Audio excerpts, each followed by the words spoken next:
ناکامورا نن سهار جلال آباد ښار نه د خپل کاري دفتر په لور روانو، خپل کار ته روانو چې د لومړۍ ناحیې اړوند چې د ولایت مقام سره یوه څیرمه سیمه ده، په دغه کې په موټر باندې وسلوالو برید وکړ. د 4 ساعتونکي یو موټر چلونکی دا ځای په ځای ووژل شول او ناکامورا چې 3 ډزه لګېدلی و د په ټپي حالت کې روغتون ته انتقال شو. د روغتون نه وروسته بګرام ته د انتقال په وخت چې کله هوایي ډګر ته ورسېد په تیاره کې انتقالوه، په هماغه وخت کې ساه ورکړې ده او وژل شوی دی. دلته 2 ګاډي راغله، هغه ګاډي ودرول ګاډي او به کسان داسې راغله پوه شوې، بس دا 2 ګاډي داسې روان وو، دا د جاپاني هغه بس یو ځل نه پسې پلټونه وویل پوه شوې او بس ویې شو ځای په ځای. نو ما داسې رامنډ لګلې پوه شوې، هلته نه وځم یو ماته تماشه ونیوله پوه شوې دې خوا را نه شي. د پی ایم ایس موسسې له تېر 2003 کال راهیسې د ننګرهار په ولایت کې بېلابېلې پروژې پلي کړي دي چې ناکامورا یې مشر و.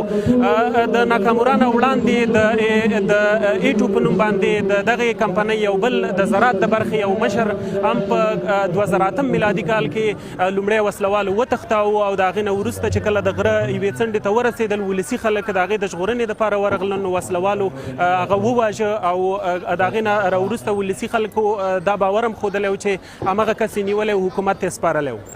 څه موده وړاندې ډاکټر ناکامورا ته د افغان ولسمشر محمد اشرف غني لخوا نه د افغانستان افتخاري تابعیت هم ورکړل شو، ځکه چې د په افغانستان کې ډېر کار کړی دی، ډېر خدمتونه یې کړي، د همدې امله ورته د افغانستان افتخاري تابعیت هم ورکړل شو.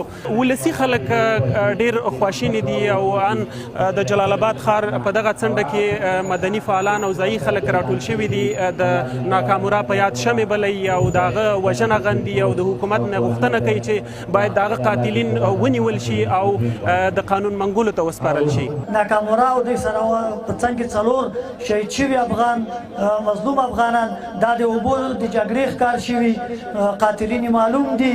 بدبختانه د موږ په هېواد کې 14-15 کالو راهیسې نه ترور او توره جګړه د تور پنجاب له خوا نه حاکمه ده. دا نه په پټه وایو، دا نه غلي کوو، نه دې خبرې که ډېر تحقیقاتو ته حاجت شته. ناکامورا د پنجاب اسټبلیشمنټ وواژه.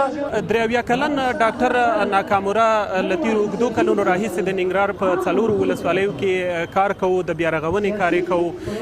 د خیوې په ولسوالۍ کې ډېر کار کړی دی. هلته د مروارید په نوم باندې یو لوی بند چې تقریبا 15 کیلومتره دی دا یې جوړ کړ. په ټول ننګرهار کې په 4 ولسوالیو کې 11 لوی او واړه بندونه جوړ کړي دي.